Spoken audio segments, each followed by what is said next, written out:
Assalamualaikum warahmatullahi wabarakatuh. Saya Laras Lamunte, NIM 454119057, kelas C angkatan 2019. Baik, di sini saya akan menjelaskan mengenai gambaran perkembangan ekonomi di masa sekarang dalam sudut pandang geografi.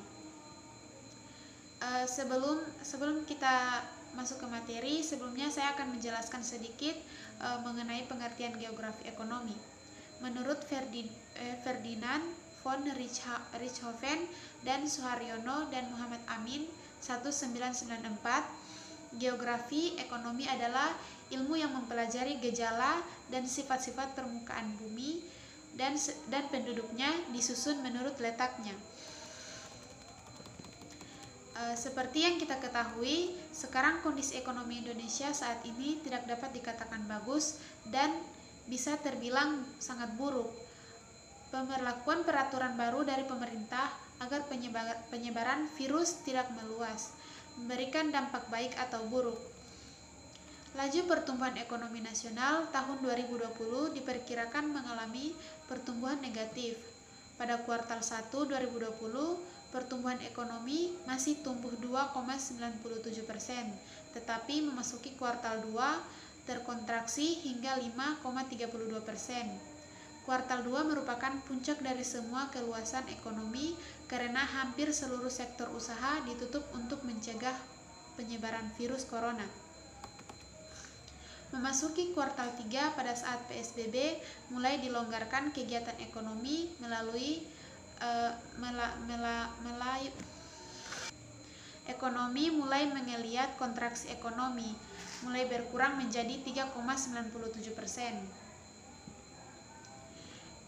Era pandemi ini juga berpengaruh terhadap pertumbuhan di sektor informasi dan komunikasi. Ekonomi Indonesia akibat corona di sektor informasi dan komunikasi tercatat mengalami peningkatan pada triwulan 1 2020 dengan pertumbuhan mencapai 0,53%. Hal ini dikarenakan masyarakat untuk tetap berada di rumah saja selama masa pandemi.